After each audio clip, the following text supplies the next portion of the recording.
Good morning, students. Today we are going to start Unit 4, Work, Power and Energy.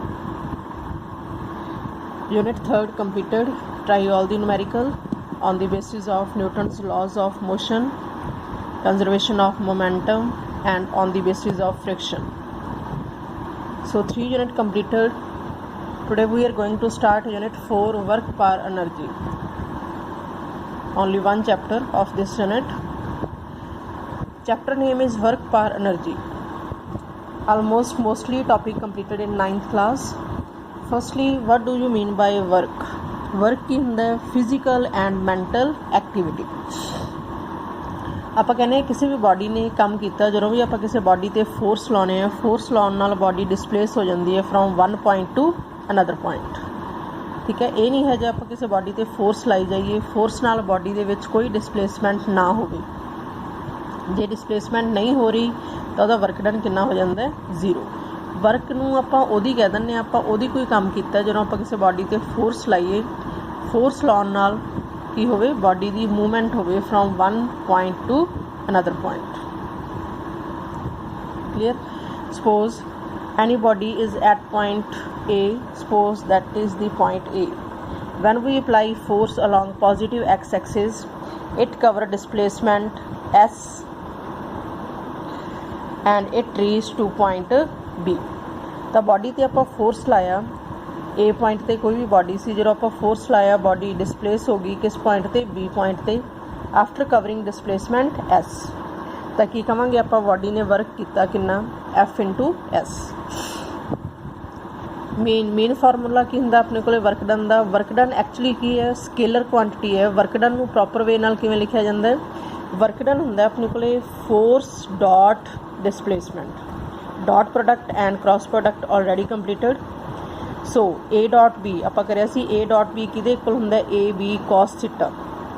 Theta is the angle between force and displacement. So work ਕੀ ਆਪਣੇ ਕੋਲ? Scaler quantity ਹੈ. ਕੋਈ ਵੀ quantity ਜਦੋਂ ਆਪਾਂ ਨੂੰ ਦੋ ਫਿਜ਼ੀਕਲ ਕੁਆਂਟੀਟੀ ਦੀ dot product ਤੋਂ ਬਾਅਦ ਮਿਲੇ, ਉਹ ਹਮੇਸ਼ਾ ਕੀ ਹੁੰਦੀ ਹੈ? ਸਕੇਲਰ. ਉਹਦੇ ਉੱਪਰ ਵੈਕਟਰ ਨਹੀਂ ਪਾਉਣਾ. ਸੋ ਵਰਕ ਸਕੇਲਰ ਕੁਆਂਟੀਟੀ ਹੈ. ਐਕਚੁਅਲ ਵਿੱਚ ਵਰਕ ਦਾ ਫਾਰਮੂਲਾ ਹੁੰਦਾ force dot displacement. Force and displacement both are vector quantities. ਜਦੋਂ ਆਪਾਂ ਡਾਟ ਖੋਲਦੇ ਹਾਂ, ਇਹ ਆ ਜਾਂਦਾ FS cos theta. Theta angle ਹੋ ਗਿਆ ਕਿਹਦੇ ਵਿਚਕਾਰ? ਫੋਰਸ ਤੇ ਡਿਸਪਲੇਸਮੈਂਟ ਵਿੱਚ. ਤਾਂ ਫੋਰਸ ਤੇ ਡਿਸਪਲੇਸਮੈਂਟ ਵਿੱਚ ਐਂਗਲ ਕਿੰਨਾ ਹੈ? ਇਹਦੇ ਬੇਸ 'ਤੇ ਵਰਕ ਨੂੰ ਆਪਾਂ 3 ਪਾਰਟਸ ਵਿੱਚ ਡਿਵਾਈਡ ਕਰਦੇ ਹਾਂ: positive work, negative work and zero work. ਠੀਕ ਹੈ, ਫਸਟ ਦੇਖੋ, ਜੇ ਆਪਾਂ ਫਾਰਮੂਲਾ ਲਿਖਾਂਗੇ W is equal to FS, ਇਹ ਕਿਹੜਾ ਵਰਕ ਹੁੰਦਾ? ਇਹਦੇ ਵਿੱਚ ਇਸ ਡਾਇਗਰਾਮ 'ਚ ਇੱਥੋਂ ਕਲੀਅਰ ਹੋਊਗਾ. ਦੇਖੋ, work is positive. Positive work ਕਦੋਂ ਹੁੰਦਾ ਹੈ? ਜਦੋਂ ਆਪਾਂ ਜਿਸ ਡਾਇਰੈਕਸ਼ਨ 'ਤੇ ਬਾਡੀ ਨੂੰ ਫੋਰਸ ਲਾਈਏ, ਜੇ ਬਾਡੀ ਦੀ ਡਿਸਪਲੇਸਮੈਂਟ ਵੀ ਉਸੇ ਡਾਇਰੈਕਸ਼ਨ ਵਿੱਚ ਹੋਵੇ, ਮੀਨਸ F ਤੇ S ਵਿੱਚ. ਨੈਚੁਰਲੀ ਜੇ ਦੋ ਚੀਜ਼ਾਂ ਸਟ੍ਰੇਟ ਲਾਈਨ ਵਿੱਚ ਮੂਵ ਕਰਨਗੀਆਂ ਜਾਂ ਦੋ ਚੀਜ਼ਾਂ ਇੱਕ ਦੂਸਰੇ ਦੇ ਪੈਰਲਲ ਹੋਣਗੀਆਂ, ਹਮੇਸ਼ਾ ਉਹਨਾਂ ਵਿੱਚ ਐਂਗਲ ਕਿੰਨਾ ਹੋ ਗਿਆ? 0 ਡਿਗਰੀ. ਤਾਂ ਥੀਟਾ ਦੀ ਵੈਲਿਊ 0 ਡਿਗਰੀ ਇੱਥੇ ਪੁੱਟ ਕਰਾਂਗੇ ਆਪਾਂ. cos 0 ਡਿਗਰੀ ਕਿੰਨਾ ਹੋ ਗਿਆ? 1. ਤਾਂ ਫਾਰਮੂਲਾ ਬਣ ਗਿਆ W is equal to FS. ਤਾਂ ਡਾਇਗਰਾਮ ਦੇ ਵਿੱਚ ਵੀ ਦੇਖੋ, ਜਿਸ ਡਾਇਰੈਕਸ਼ਨ ਵਿੱਚ ਆਪਾਂ ਬਾਡੀ ਨੂੰ ਫੋਰਸ ਲਾਇਆ, ਬਾਡੀ ਉਸੇ ਡਾਇਰੈਕਸ਼ਨ ਵਿੱਚ ਹੀ ਮੂਵ ਕਰ ਰਹੀ ਹੈ ਅਲੋਂਗ ਪੋਜ਼ੀਟਿਵ ਐਕਸ ਐਕਸਿਸ. ਤਾਂ ਇਹਦੇ ਵਿੱਚ ਵਰਕ ਡਨ ਕਿੰਨਾ ਹੋ ਗਿਆ ਆਪਣੇ ਕੋਲੇ? 0. ਠੀਕ ਹੈ, ਤਾਂ ਪੋਜ਼ੀਟਿਵ ਵਰਕ ਦਾ ਫਾਰਮੂਲਾ ਆ ਜਾਂਦਾ ਹੈ W is equal to F into S. Clear? So positive work ਦਾ formula W is equal to cos 0 degree 1 FS. ਤਾਂ ਇਹ ਕੁਆਂਟਿਟੀ ਕੀ ਆਊਗੀ? ਹਮੇਸ਼ਾ ਪੋਜ਼ੀਟਿਵ ਆਊਗੀ. ਇਸ ਕਰਕੇ ਵਰਕ ਡਨ ਨੂੰ ਕੀ ਕਿਹਾ ਜਾਂਦਾ? ਪੋਜ਼ੀਟਿਵ. ਨੈਚੁਰਲੀ ਜਿਹਦੇ ਮੂਹਰੇ ਕੋਈ ਸਾਈਨ ਨਾ ਹੋਵੇ, ਉਹ ਚੀਜ਼ ਕੀ ਹੁੰਦੀ ਹੈ ਆਪਣੇ ਕੋਲੇ? ਪੋਜ਼ੀਟਿਵ ਹੀ ਹੁੰਦੀ ਹੈ. ਠੀਕ ਹੈ, so second is negative work. Negative work ਕੀ ਹੁੰਦਾ? ਜਦੋਂ ਆਪਾਂ ਜਿਸ ਡਾਇਰੈਕਸ਼ਨ ਵਿੱਚ ਬਾਡੀ 'ਤੇ ਫੋਰਸ ਲਾਈਏ, ਬਾਡੀ ਉਸ ਦੇ ਆਪੋਜ਼ਿਟ ਡਾਇਰੈਕਸ਼ਨ ਵਿੱਚ ਮੂਵ ਕਰੇ. ਕਲੀਅਰ? ਤਾਂ ਥੀਟਾ ਕਿੰਨਾ ਹੋ ਜਾਂਦਾ ਹੈ? ਜੇ ਦੋ ਚੀਜ਼ਾਂ ਆਪੋਜ਼ਿਟ ਡਾਇਰੈਕਸ਼ਨ ਵਿੱਚ ਮੂਵ ਕਰਨਗੀਆਂ, ਮੀਨਸ ਐਂਟੀ ਪੈਰਲਲ ਮੂਵ ਕਰਨਗੀਆਂ, ਤਾਂ ਐਂਗਲ ਕਿੰਨਾ ਹੋ ਗਿਆ? 180. ਜੇ ਐਂਗਲ 180 ਹੈ, cos 180 ਦਾ ਫਾਰਮੂਲਾ ਹੁੰਦਾ ਮਾਈਨਸ cos 180 ਕਿੰਨਾ ਹੁੰਦਾ? -1. cos 180 ਜਿਹਦੇ ਇਕੁਅਲ ਹੁੰਦਾ -1 ਮੈਥ ਵਿੱਚ. ਠੀਕ ਹੈ, ਤਾਂ cos 180 -1 ਇੱਥੇ ਪੁੱਟ ਕਰਤਾ ਤਾਂ ਫਾਰਮੂਲਾ ਆ ਗਿਆ W is equal to -FS. ਤਾਂ ਵਰਕ ਡਨ ਕੀ ਹੋ ਗਿਆ ਆਪਣੇ ਕੋਲੇ? ਨੈਗੇਟਿਵ. ਕਲੀਅਰ? ਤਾਂ ਵਰਕ ਡਨ ਨੈਗੇਟਿਵ ਹੁੰਦਾ ਆਪਣੇ ਕੋਲੇ। ਸੋ ਜਦੋਂ F/S ਇਹ ਕੁਆਂਟਿਟੀ ਕੀ ਆਵੇ, ਆਂਸਰ ਕੀ ਆਵੇ ਆਪਣੇ ਕੋਲੇ ਨੈਗੇਟਿਵ।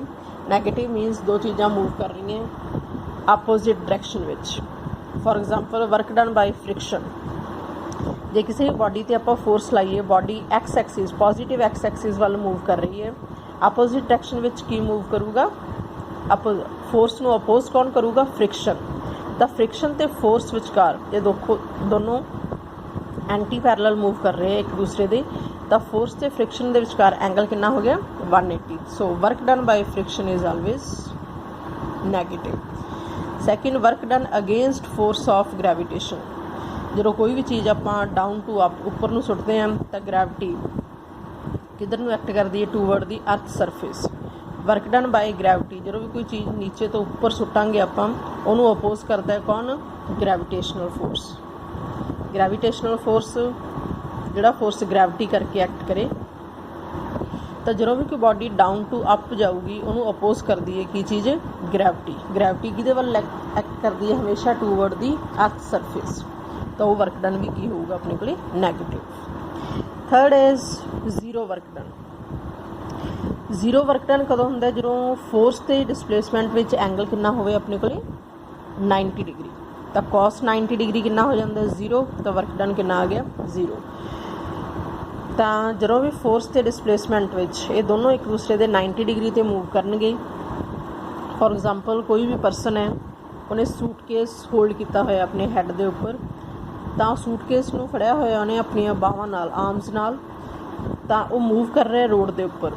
रोड के उपर हॉरिजोंटल मूव कर रहे, वो मोशन का अपनी आर्म्स नाल मीनस जिवें सूटकेस फड़िया उन्हें होल्ड किया, तो फोर्स ते डिसप्लेसमेंट, फोर्स का किधर नूं लग रहा, अपवर्ड मूव कर रहे वो हॉरिजोंटल डायरेक्शन विच। इन्हां विच एंगल कितना हो गया 90 डिग्री। जां होर की कह सकते हैं आपां, किसी बॉडी ते फोर्स लग रहा है बट फोर्स नाल बॉडी की डिसप्लेसमेंट नहीं हो रही। जिवें अपने कोले वॉल है, कोई कंध है, वॉल ते आपां जिन्ना मर्जी फोर्स लाई जाइए, अपने फोर्स नाल वॉल डिसप्लेस नहीं होंदी, तो उहदे विच भी अपना वर्क डन कितना आ गया 0।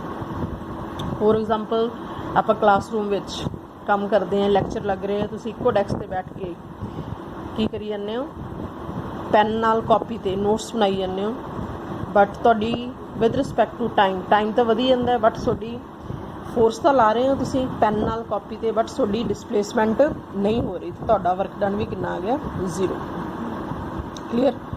बट 6 लैक्चर ला के स्टूडेंट मोस्टली की होंदे आ, हाय अस तो थक गए, बट अकॉर्डिंग टू फिजिक्स तुहाडा वर्क डन कितना आ गया 0। ठीक है, तुसीं कोई काम नहीं किया अप टू 6 लैक्चर। क्लीयर।